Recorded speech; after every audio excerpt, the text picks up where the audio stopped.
bien chers amis de la région du Grand Sud, si je peux dire ainsi. Bonsoir à tous. Chaque fois que je me trouve à Saint-Joseph, je me rappelle des débuts de l'œuvre de Dieu. C'était pas très loin de cette salle, un petit peu plus loin. Je ne sais pas si le local existe toujours. Oui, me dit-on. C'était un peu chaud, Saint-Joseph. Voilà, et tout le monde n'a pas accepté l'évangile avec douceur. Il y avait des agitateurs, des gens qui étaient même venus pour contraindre les prédicateurs de la parole. Mon père a eu un peu de soucis. Et il y avait même un agitateur qui demandait à un homme qui avait bu un peu trop de rhum, je suppose, de pousser une vieille voiture, c'est une sorte de Jeep, sur l'assistance. Et cet homme ivre disait « Je me lève, j'y vais, et je pousse la voiture sur l'assistance. » Mais il n'a jamais pu se lever, parce qu'il en avait tellement dans le corps qu'il n'a pas pu se lever, heureusement. Et puis, quelques temps après, moi j'étais jeune à l'époque, il y avait mon père, le missionnaire Aimé Cizeron, le missionnaire Georges Burki, il y en a qui les ont connus certainement, ces hommes.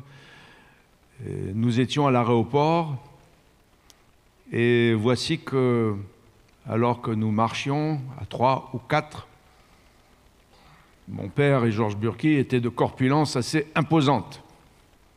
L'agitateur s'est trouvé en face de nous. Et j'ai vu un homme, moi j'étais encore adolescent, mais j'ai vu un homme qui a eu peur. Parce qu'il croyait que le missionnaire Cizeron avait ses gardes du corps pour aller lui régler son compte. Mais il s'avère que le missionnaire Cizeron n'a même pas reconnu l'agitateur. Et alors que l'agitateur se dirigeait vers nous, qu'il était un peu effrayé, mon père est allé vers lui, et il avait peur cet homme. Il a salué, il a dit « Mon frère, comment vas-tu » Parce qu'il n'avait même pas reconnu. Voilà, et c'est un peu dans des conditions d'opposition que l'œuvre de Dieu a commencé à Saint-Joseph, mais elle s'est développée, et par la grâce de Dieu, elle a été plantée, et parce que l'œuvre vient de Dieu, il n'y a personne qui pourra la détruire. Gloire au Seigneur. Alors ce soir, nous allons nous rendre sur un site dont on entend parler pratiquement tous les jours. Tous les jours, nous entendons parler de Gaza, n'est-ce pas? Tous les jours, nous entendons parler d'Israël. Tous les jours, nous entendons parler de Jérusalem. Et nous allons nous rendre sur une route qui existe encore aujourd'hui, dont nous parle la Bible, c'est la route de Jérusalem à Gaza. Et là, nous allons faire la rencontre de Philippe, un prédicateur de l'Évangile, et d'un ministre, un ministre éthiopien, et une rencontre exceptionnelle avec des événements exceptionnels que j'aimerais souligner simplement dans le cadre de cette soirée. C'est dans le livre des Actes des Apôtres que cette rencontre est décrite au chapitre 8, et nous allons la lire du verset 26 jusqu'au verset de la fin du chapitre 8, c'est-à-dire le verset 40. Je vous en ferai la lecture. Voici ce qui est écrit. Un ange du Seigneur s'adressant à Philippe lui dit « Lève-toi et va du côté du Midi, sur le chemin qui descend de Jérusalem à Gaza. » Aujourd'hui, il se passe un drame humanitaire à Gaza.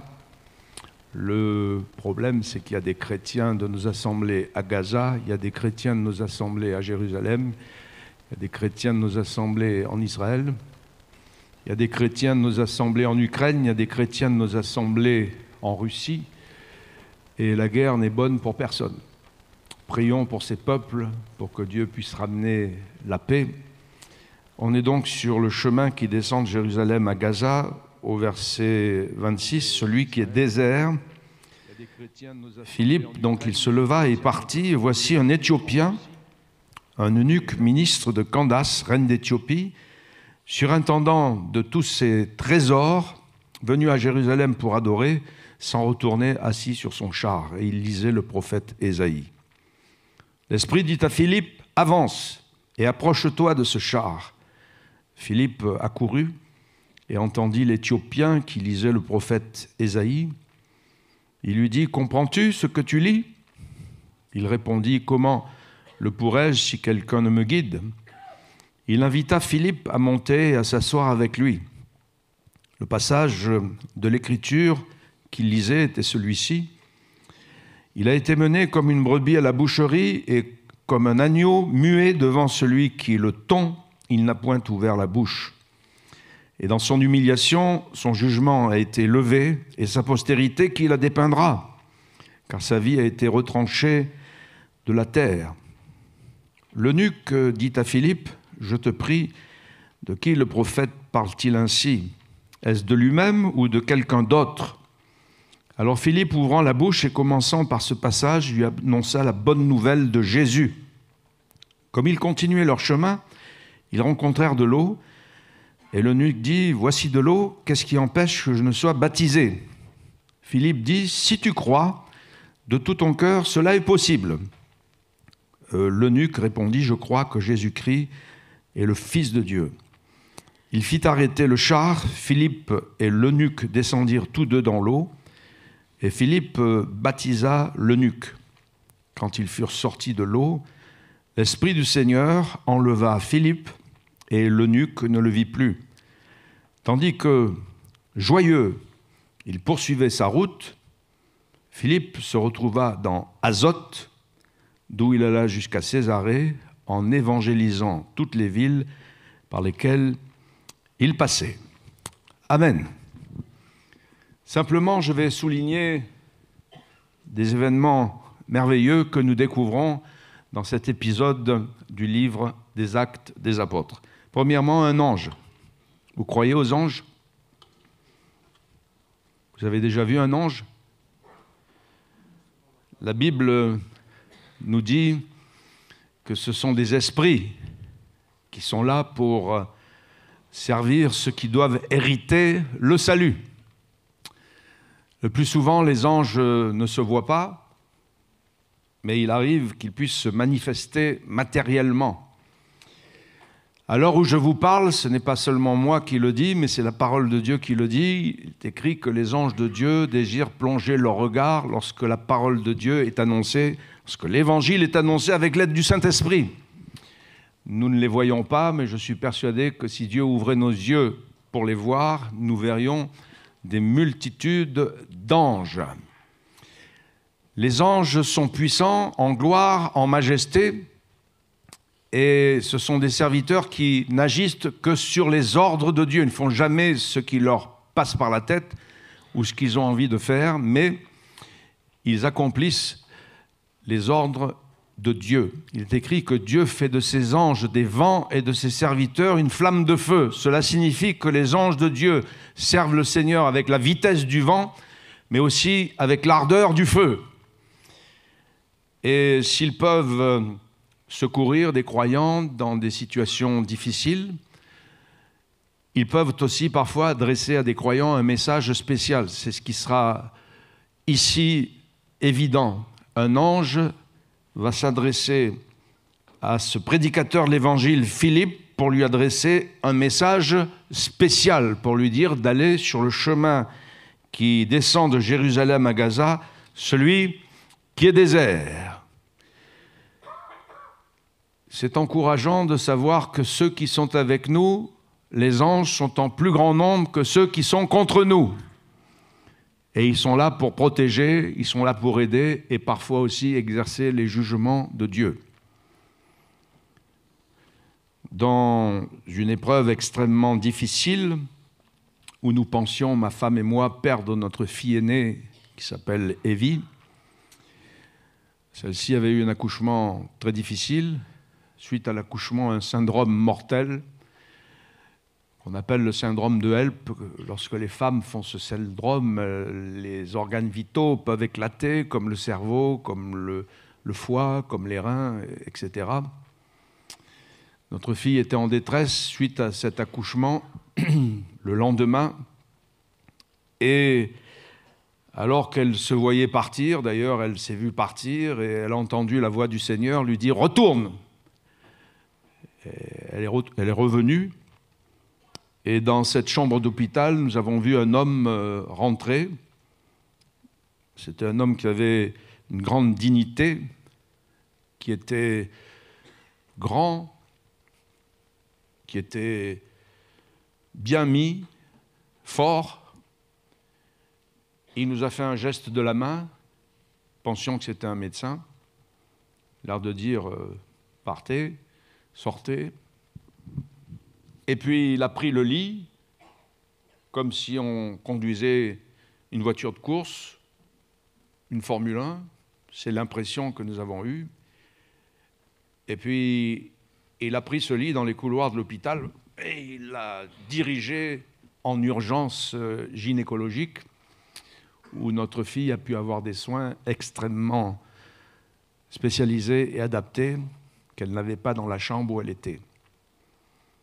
Nous avons cherché le lendemain et tout le mois où notre fille est restée à l'hôpital. Nous avons cherché à savoir qui était cet homme, quel était le nom de ce médecin. Il était inconnu au bataillon, il était inconnu dans le service. Son nom n'était pas inscrit dans un registre. Personne n'a pu nous dire qui était cet homme jusqu'à ce jour, et nous en avons conclu que Dieu a envoyé un ange pour secourir notre fille et la délivrer, sinon elle serait morte. Et Dieu l'a sauvée, et Dieu a envoyé un ange. Il arrive que les anges puissent se matérialiser. Ce n'est pas toujours le cas qu'on puisse les voir, comme dans l'Évangile. Certaines scènes nous le présentent, comme ici, sur la route de Jérusalem à Gaza, dans cette rencontre de Philippe et du ministre éthiopien. Et ceux-ci exercent un ministère en faveur de ceux qui doivent hériter le salut, et précisément pour Philippe, un message spécial. Et il fallait un message spécial, parce que si on avait lu les récits et les versets précédents, on aurait vu que dans la région de Samarie où Philippe se trouvait, il y a eu ce qu'on appelle un grand réveil, avec des foules qui venaient à l'évangile, des malades qui étaient guéris, des démons qui étaient chassés, un grand nombre de personnes qui se convertissaient, qui se faisaient baptiser conformément à l'évangile. Et je pense qu'il fallait un message spécial pour aller sur la route déserte qui descend de Jérusalem à Gaza, pour quitter une telle atmosphère de réveil. Mais Philippe a bien fait d'écouter le message de l'ange. Et après l'ange qui lui adresse ce message, deuxième fait exceptionnel, l'Esprit de Dieu parle à Philippe. Croyez-vous à l'Esprit de Dieu? L'Esprit de Dieu a parlé à Philippe et lui a dit « Avance !» Et sur cette route qui n'était pas tout à fait déserte, et Dieu le savait, parce que Dieu sait tout, il savait qu'il y avait un ministre éthiopien avec sa caravane et qui était là à lire la parole de Dieu, comme nous le verrons dans quelques instants. Et l'Esprit de Dieu a parlé à Philippe et il lui a dit « Avance et approche-toi de ce char ». Je voudrais dire que l'Esprit de Dieu ne vous dira jamais « Arrête-toi ». L'Esprit de Dieu ne vous dira jamais « Recule ». Et si quelqu'un avait peut-être cette pensée d'arrêter, si quelqu'un avait cette pensée de reculer, eh bien cette influence, elle ne vient pas de Dieu. L'Esprit de Dieu nous encourage pour nous dire « Avance ». Avance. L'Esprit de Dieu, ce n'est pas une atmosphère. L'Esprit de Dieu, ce n'est pas une puissance. L'Esprit de Dieu, c'est une personne qui est avec ceux qui marchent avec Dieu, avec ceux qui le reçoivent, avec ceux qui l'invitent, avec ceux qui ont reçu justement cet ami merveilleux, l'Esprit de Dieu. Et quand nous l'avons reçu, il vit avec nous, il remplit notre cœur et il nous accompagne. Ce n'est pas qu'une puissance ou une ambiance, le Saint-Esprit, c'est une personne qui vit en vous, qui vit avec vous. Moi, je sais que quand je me lève, le Saint-Esprit est là. Il est là. Je ne le vois pas, mais j'éprouve sa présence en moi. Il n'est pas seulement avec moi, il est en moi. Quand je vais dans les activités de ma journée, le Saint-Esprit est encore là. Il m'accompagne. Des fois, j'en suis conscient, mais des fois, j'en suis même inconscient. Peu importe, je sais que le Saint-Esprit est là. Quand je prends mes repas, le midi ou le soir, le Saint-Esprit est encore là. Et il bénit la nourriture et les aliments. On en a besoin aujourd'hui. Hein. C'est plus tout ce qu'on mange. Si on savait tout ce qu'on mangeait, peut-être qu'on ne mangerait plus, mais il faut bien manger, n'est-ce pas? Eh bien, le Saint-Esprit est là, et la Bible nous dit que tout est sanctifié par la parole de Dieu et la prière. Et nous avons toujours appris à nos enfants à rendre grâce à Dieu pour le moindre grain de riz qu'il y a dans l'assiette. Et Dieu bénit nos aliments, il est là. Et le soir, quand je vais me coucher, le Saint-Esprit est encore là. Et je me couche et je m'endors en paix parce qu'il me donne la sécurité dans ma maison. Et des fois, même dans mon sommeil, le Saint-Esprit me parle encore. Il ne me parle pas toutes les nuits, hein, parce que des fois, il me laisse dormir et on a besoin aussi. Hein. Mais des fois, il me parle et il nous exhorte. Des fois, sur notre couche, dans notre subconscient, il nous arrive de parler en d'autres langues, ou alors il nous dit encore quelque chose. C'est un ami merveilleux. Et Jésus nous l'a laissé, non pas pour quelques instants, pour un moment, mais il nous l'a laissé éternellement. Il a dit, le Saint-Esprit est avec vous, mais je vous l'enverrai, il sera en vous, et il sera éternellement avec vous. C'est un ami merveilleux, ce n'est pas seulement un truc, un machin, un don, une expérience, c'est un ami merveilleux, c'est une personne qui veut vivre avec chacun d'entre nous. Et comme ça s'est passé ici, l'Esprit de Dieu a parlé à Philippe et il lui a dit « Avance !» Après un ange, c'est merveilleux, n'est-ce pas? Après l'Esprit de Dieu qui parle à Philippe, c'est merveilleux. Nous avons un rendez-vous, mais pas n'importe quel rendez-vous, c'est un rendez-vous divin. Et ça, c'est aussi merveilleux. Le rendez-vous de Philippe et du ministre éthiopien. Si Philippe ne le savait pas, le Seigneur savait qu'il y avait un ministre là, d'Éthiopie, qui cherchait. Il cherchait Dieu. Et Dieu se laisse trouver par ceux qui le cherchent. Il est en mesure de remuer le ciel et la terre pour faire concourir un rendez-vous, une circonstance. Et c'est ce qui s'est passé ici. Ce ministre était allé à Jérusalem pour adorer. Il n'adorait pas les idoles, mais je pense que dans son pays, l'Éthiopie, qui est un pays que l'on peut visiter encore aujourd'hui, n'est-ce pas? Eh bien, il avait dû entendre parler du vrai Dieu. Pourquoi? Parce que le judaïsme s'était répandu. Il y a un passage dans le livre des Actes qui nous dit que Moïse était prêché dans le monde entier, certainement qu'en Éthiopie, il avait dû entendre parler du vrai Dieu. Et il s'était tourné vers le vrai Dieu.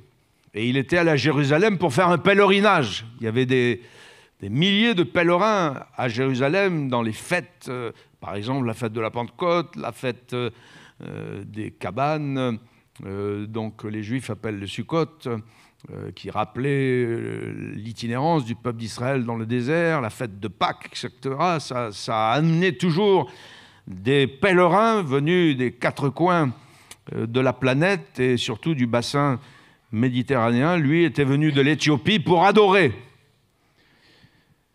Quelqu'un disait avec humour, il avait acheté un bon livre. Il avait acheté un bon bouquin.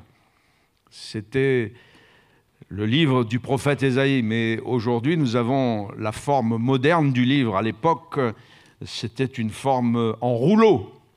Les livres, c'était des parchemins. Et quand vous lisez dans la Bible le livre, ce n'est pas un livre sous cette forme moderne, c'est le rouleau. Je trouve que le livre sous sa forme moderne, surtout la Bible, est pratique. La Bible, c'est une bibliothèque compacte avec 66 livres. Et merci Seigneur pour la forme moderne du livre, parce que s'il avait fallu venir avec 66 rouleaux, ce soir, ce n'est pas un sac qu'il vous auriez fallu, c'est une camionnette, n'est-ce pas? Avec le rouleau du prophète Ésaïe, le rouleau du prophète Jérémie, le rouleau de... etc. Donc la forme moderne du livre, Bible qui veut dire le livre, et c'est 66 livres à l'intérieur, donc une bibliothèque, c'est une bonne chose. Et lui, il avait acheté le livre, le rouleau du prophète Ésaïe, et il rentrait chez lui en Éthiopie, sur la route qui descend de Jérusalem à Gaza, une route déserte, comme c'est mentionné. Et Philippe s'approchait de son char. On peut penser que cet homme était sur son char, il devait y avoir un cocher, il devait y avoir quand même une caravane avec lui. Et il lisait à la mode juive la parole de Dieu, c'est-à-dire à haute voix, pour que Philippe l'entende en s'approchant de son char. Il l'entendait, et le ministre lisait le prophète Ésaïe, donc c'était un homme éduqué, c'était un homme riche. Il était surintendant de tous les trésors de la reine Candace. Je pense que c'était l'équivalent du ministre des Finances d'aujourd'hui, pour notre gouvernement. Alors, qui dit trésor de la reine Candace, il y avait des trésors de guerre, il y avait des trésors de patrimoine immobilier, maisons d'hiver, maisons d'été, il y avait des patrimoines artistiques, de tableaux, d'armes et des patrimoines culturels, etc. J'en passe. Mais cet homme surintendant de tous les trésors de la reine Candace ne connaissait pas le plus grand des trésors. Et le plus grand des trésors, c'est l'Évangile. Le plus grand des trésors, c'est Jésus. Et il lisait le prophète Ésaïe. Alors Philippe s'approche de son char et lui dit « Comprends-tu ce que tu lis ?» Et le ministre dit « Je ne comprends rien du tout. » Il ne comprenait pas. Tout ministre qu'il était, éduqué, certainement riche, parce que ce n'est pas tout le monde qui pouvait s'acheter un rouleau du prophète Ésaïe à l'époque. Et homme intelligent, homme de renommée, il ne comprenait pas du tout ce qu'il lisait. Et Philippe, commençant par ce passage qu'il lisait, passage exceptionnel, il a été mené comme une brebis qu'on mène à la boucherie. Il n'a point ouvert la bouche devant ceux qui le tombaient, et son jugement a été jeté, et sa postérité, qui la dépeindra? Parce que maintenant, sa postérité est grande, alors lui, ministre, en plus eunuque, une brebis muette, une brebis qui est tuée, et de qui parle-t-il? Et sa postérité, lui, il est eunuque, il n'a pas de postérité, et lui, il voit quelqu'un qui va mourir dans ce passage, et sa postérité qui la dépeindra, ça lui trotte la tête, il ne comprend rien. Et Philippe, commençant par ce passage qu'il ne comprend pas, lui annonce la bonne nouvelle de Jésus. Je voudrais dire que la clé de compréhension de l'Écriture, c'est le Christ. Si vous lisez l'Ancien Testament sans cette clé de compréhension, c'est tout obscur, ça ne veut rien dire. Si vous lisez les épîtres des apôtres sans cette clé de compréhension, tout s'obscurcit, ça ne veut rien dire. Si vous lisez le livre de l'Apocalypse sans cette clé de compréhension, sans Jésus qui est l'agneau de Dieu qui ôte le péché du monde, ce livre s'obscurcit, devient un livre d'horreur et de catastrophe et de jugement, uniquement de jugement. Mais lorsque vous mettez la clé de compréhension dans la Bible qui est la parole de Dieu, alors tout s'éclaire. Et vous comprenez que ce Jésus dont il est question ici, cet agneau qui ôte le péché du monde, c'est le Christ qui a donné sa vie sur la croix, qui a tout accompli pour que nos péchés soient pardonnés. Il a versé son sang, il n'a point ouvert la bouche, il a dit « Père, pardonne-leur, ils ne savent ce qu'ils font ». Et après avoir livré sa vie en sacrifice, eh bien, il a vu une postérité et il a prolongé ses jours. Et la main de l'Éternel va se manifester. Et ce Jésus qui est mort sur la croix est aussi celui qui est ressuscité et qui a vaincu la mort. Et Philippe, commençant par ce passage, lui annonce la bonne nouvelle de Jésus. Son cœur va s'éclairer, il va s'éclairer et il va se convertir à Christ. Je voudrais préciser que quand on se convertit dans l'Évangile, on ne se convertit pas à un système, on ne se convertit pas à un concept, on ne se convertit pas à une religion. Il y a beaucoup de gens aujourd'hui qui se convertissent. Il y en a qui vous disent il s'est converti à l'islam. On entend des fois un peu cela. D'autres, ils se convertissent au sport. Ils n'ont jamais fait un brin de sport de leur vie. Tout à coup, ils se convertissent au sport. D'autres se convertissent au bio. Bon, c'est bien gentil, ça coûte un peu cher aussi, n'est-ce pas? Et ils se convertissent. C'est des concepts, c'est des religions, etc. Mais dans l'Évangile, quand on se convertit, on ne se convertit pas à un concept, on ne se convertit pas à une religion, on se convertit à une personne. On se convertit à Christ, qui est le Fils de Dieu, qui peut changer notre vie et qui peut la sauver. Et ainsi, ce ministre éthiopien s'est converti. Et l'air de rien, c'est une petite porte qui s'ouvre, parce que l'Éthiopie, c'est en Afrique. Et nous avons là certainement l'un des premiers Africains qui s'est converti. Au chapitre 8, c'est le premier africain. Au chapitre 9 du livre des Actes des Apôtres, c'est un jeune rabbin extrémiste du nom de Saul de Tarse qui se convertit et dont la vie est transformée, dont la vie est changée. Et dans le chapitre 10, c'est un Italien. Il s'appelle Corneille. Donc là, nous sommes en Europe. Corneille, je ne sais pas comment il s'appelait, s'il s'appelait Spaghetti, Cannelloni ou Panzani, peu importe. C'était un capitaine de la cohorte italienne. Et gloire à Dieu, il s'est converti, que ce soit l'Afrique, que ce soit Israël pour les Juifs, que ce soit l'Europe, que ce soit le monde entier. Jésus est le sauveur du monde. Et l'Évangile, c'est une puissance de Dieu pour le salut de toute personne qui croit. Et c'est pour cela que nous n'en avons point honte et que nous l'annonçons. Après un ange, c'est merveilleux. Après l'Esprit de Dieu qui parle à Philippe, je trouve que c'est merveilleux aussi. Après ce rendez-vous divin, parce que ce rendez-vous, il est divin, nous avons un baptême selon l'Évangile. Je suis persuadé que Philippe a dû lui expliquer bien les choses. Il a dû tout lui expliquer. Il lui a parlé non seulement du salut de son âme, il lui a parlé de l'engagement au baptême, il lui a tout expliqué. Et d'ailleurs, Jésus a dit, celui qui croira et qui sera baptisé sera sauvé. Il a dit, celui qui ne croira pas sera condamné. Et le ministre, ayant bien compris, bien entendu l'Évangile, sont arrivés sur cette route qui est déserte et assez aride d'ailleurs, de Jérusalem à Gaza, à un point d'eau, qui fait que le ministre a dit à Philippe, voici de l'eau, qu'est-ce qui empêche que je ne sois baptisé? Et Philippe lui a dit, si tu crois de tout ton cœur, cela est possible. Et les deux, Philippe, le prédicateur, et le ministre éthiopien, sont descendus dans l'eau. Ils en sont ressortis et le ministre a été baptisé. C'est un baptême selon l'Évangile. Et Philippe a souligné un point important. Qu'est-ce qui empêche que je ne sois baptisé? Philippe a dit au ministre, si tu crois de tout ton cœur. On pourrait se poser la question, qu'est-ce qui empêche à certaines personnes d'être baptisées?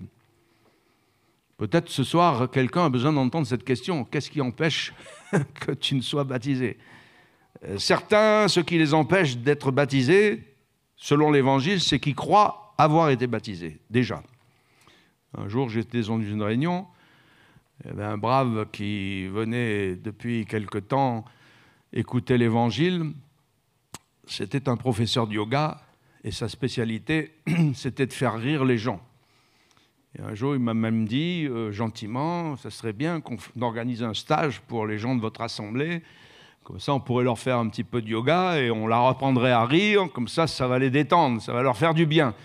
Je l'ai laissé parler, mais vous imaginez qu'on n'a pas organisé ce type de stage. On a d'autres chats à fouetter. Voilà. Et puis, c'était le culte.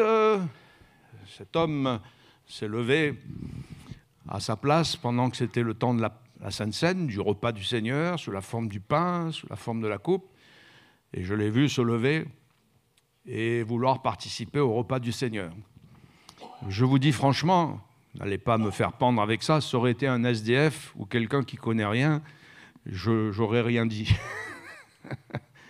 Mais là, c'était un professeur de yoga qui voulait tous nous faire rire. Je suis allé le voir. C'est pas publiquement, hein, je n'ai rien dit au micro, mais je suis allé le voir. J'ai dit, monsieur,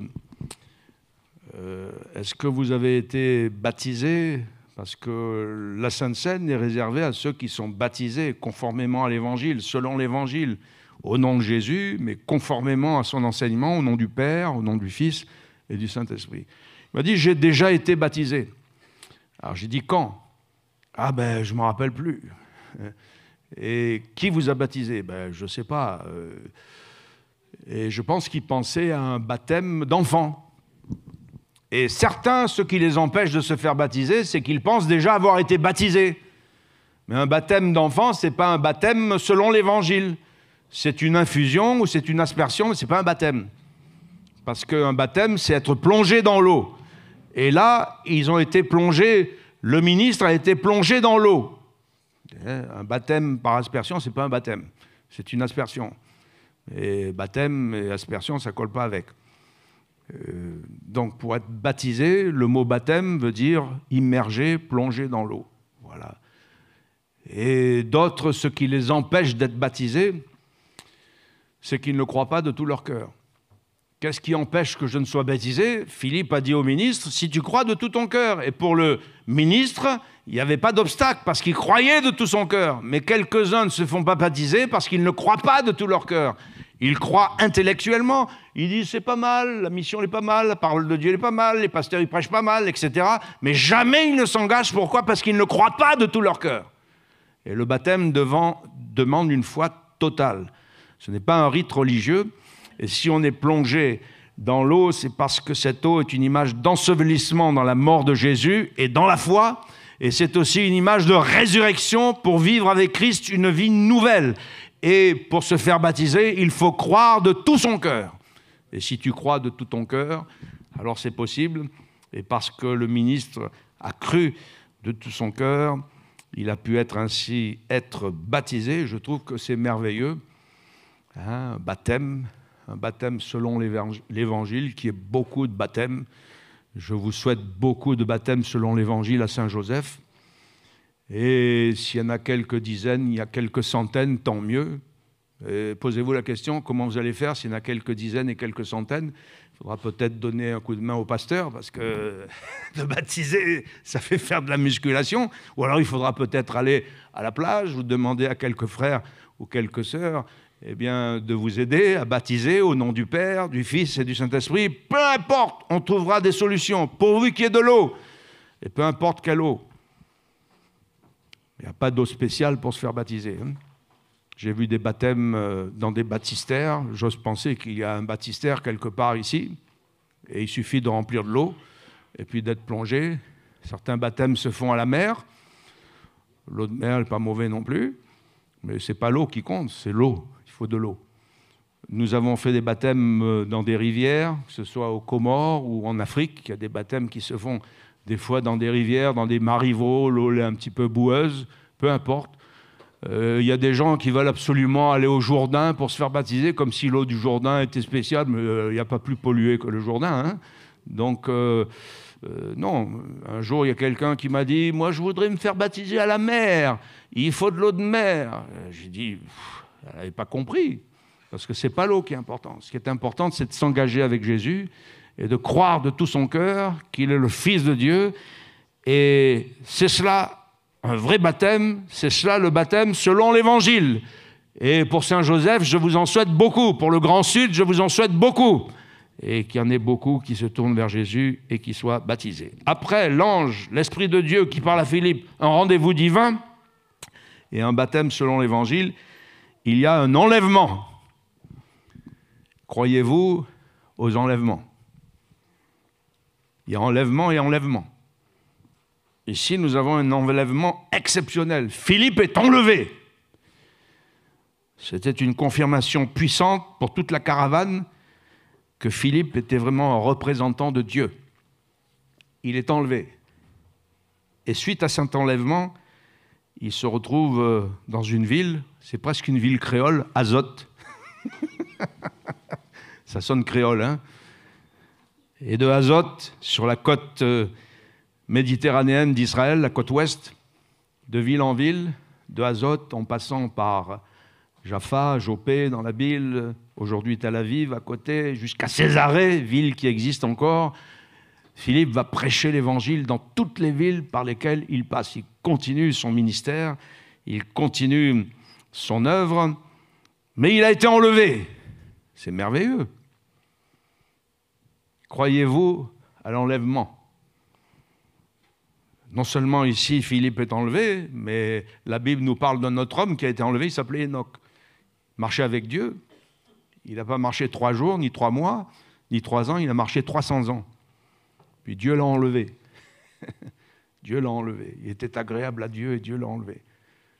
Le prophète Élie a été enlevé dans un tourbillon avec un char de feu. Et son disciple qui est devenu son successeur, Élisée. Voyez, mon père, char d'Israël, sa cavalerie, il a vu son maître monter au ciel dans un tourbillon. Jésus est monté au ciel, il a été enlevé. Il a été enlevé, les disciples l'ont vu. Il y avait beaucoup de gens qui étaient là. Hein. Il était apparu à plus de 500 frères à la fois, pour que 500 personnes s'accordent pour dire il est vivant. C'est un miracle. Hein. Ils ne peuvent pas dire tous un mensonge, c'est impossible. Pour que les 500 disent la vérité, c'était vrai. Ils l'ont vu, il a été enlevé, il est ressuscité, il a été enlevé. Mais ça va arriver aussi bientôt, hein, l'enlèvement. Ça va avoir lieu bientôt. Voici ce que nous déclare la parole du Seigneur. Et ça, ce n'est pas un homme qui le déclare. Ce n'est pas des philosophes, ce n'est pas des prédictions type Nostradamus. C'est la parole de Dieu.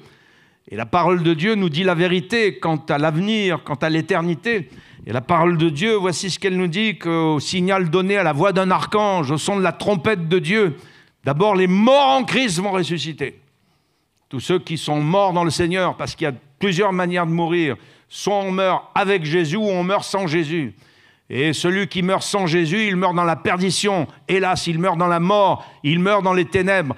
Mais celui qui meurt avec Jésus ne meurt jamais seul. Il meurt dans la vie, il meurt dans la résurrection et la vie, et il meurt dans une espérance glorieuse.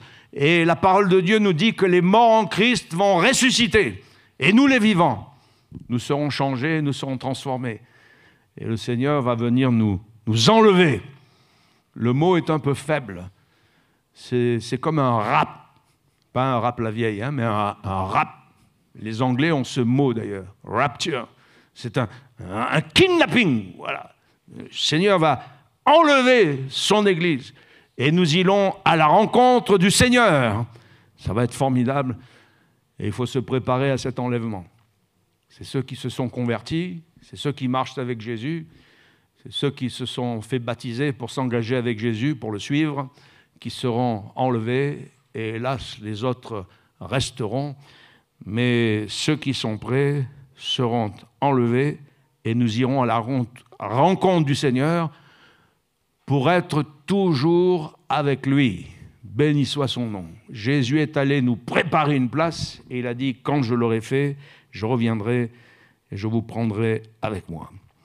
Et enfin, après tous ces événements que j'ai soulignés, merveilleux, un ange, esprit de Dieu, le rendez-vous divin, le baptême selon l'évangile, un enlèvement, c'est pas courant, n'est-ce pas? Le ministre, lui, il est rentré chez lui, et je crois que c'est merveilleux aussi, avec un cœur rempli de joie. Il était rempli de joie. Et cette joie, c'était une joie réelle. Cette joie, c'était la joie authentique. Parce qu'il y a des joies qui ne sont pas authentiques. Il y a des joies qui sont artificielles. C'est la joie des vapeurs de l'alcool, hein, c'est artificiel. C'est la joie des décibels, c'est la joie des lumières, des spots. Après, quand tout s'éteint ou quand les effets, il n'y en a plus, alors et voilà. C'est de la joie éphémère, c'est de la joie artificielle. Tandis que la joie de Jésus, elle est réelle. Et la joie de Jésus demeure. Et Jésus a dit, nul ne vous ravira votre joie. Et ce ministre est rentré chez lui, je pense qu'il a dû étonner sa famille. On lui a dit, qu'est-ce qui s'est passé? Hein? Tu as fait un voyage, qu'est-ce qui s'est passé? Je pense que la reine Candace a dû être étonnée. Qu'est-ce qui s'est passé pour que tu sois aussi joyeux? Eh bien, le ministre était rempli de joie par la présence de Dieu, par la présence de Jésus. C'est ce qui s'est passé un jour dans une fête de l'Évangile à Saint-Paul. Il y avait une dame qui était venue pour la première fois et l'Évangile lui avait fait du bien, ça l'avait encouragée, elle avait entendu la parole de Dieu, elle avait écouté les témoignages, elle était joyeuse, ça lui avait fait du bien. Et puis elle m'a dit à la fin, mais moi je vais rentrer chez moi, je suis tout seul. Hein, et alors, comment je vais faire? Je dis, cette joie elle ne va plus vous quitter maintenant. Jésus ne va plus vous laisser, il va être avec vous tous les jours. Jésus a dit, je suis avec vous tous les jours jusqu'à la fin du monde. Et cette joie va vous accompagner. Et la joie de Jésus sera votre force. D'ailleurs, il est écrit qu'un cœur joyeux, c'est un bon remède. Un esprit abattu, ça dessèche les eaux. Il y en a peut-être qui sont comme des voitures en panne, là, au milieu de nous, et ça ne démarre pas bien. Hein. Peut-être que vous n'avez plus de tonus, vous n'avez plus envie d'avancer, vous dites là, vous êtes là. eh bien, permettez au Seigneur de vous remplir de sa présence, permettez à Jésus de vous remplir de sa joie, parce qu'un cœur joyeux, c'est un bon remède, c'est un ressort pour tout l'être, c'est un ressort pour tout l'organisme, et ainsi, cette joie sera votre force, elle sera votre protection, et le ministre, il est rentré chez lui dans la joie du Seigneur. Gloire à Dieu! On va remercier le Seigneur pour ces quelques événements que nous avons soulignés, et on va prier quelques instants, s'il vous plaît. Merci Seigneur. Merci parce que tu fais des choses merveilleuses. Tu as les anges à ta disposition pour protéger tes enfants quand c'est nécessaire, pour adresser un message si c'est utile, comme à Philippe, et des fois même exercer tes jugements, et ils le font avec une dextérité extraordinaire, une précision extraordinaire.